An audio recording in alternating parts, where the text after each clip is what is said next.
নমস্কার বন্ধুরা, green gardener চ্যানেলে সবাইকে স্বাগত জানাই। তো বন্ধুরা দেখুন, এই রকম যদি কয়েকটা লঙ্কা গাছ আপনার থাকে তাহলে কিন্তু আপনার বাজারে আর লঙ্কা কিনতে যেতে হবে না। অনায়াসেই গাছ থেকে ছিঁড়েই আপনারা রান্না করতে পারবেন। এই গাছের বিশেষ কোনো পরিচর্যা করতে হয়নি, শুধুমাত্র বসিয়ে দেওয়া হয়েছে।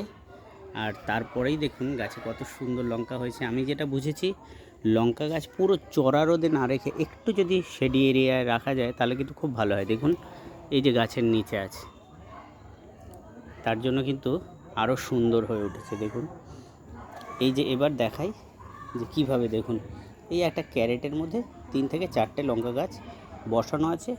বিভিন্ন ধরনের ফুল পচা এই সমস্ত দেয়া হয়ে গেছে, এছাড়া আর কিচ্ছু নয়। আর সর্ষের খোল যদি দিতে পারেন তাহলে তো আরও সুন্দর হয়ে ওঠে। এটা একদম বাড়ির সামনেই বসানো রয়েছে এই ক্যারেটটা, তার মধ্যে এগুলো সুন্দরভাবে বেড়ে উঠেছে।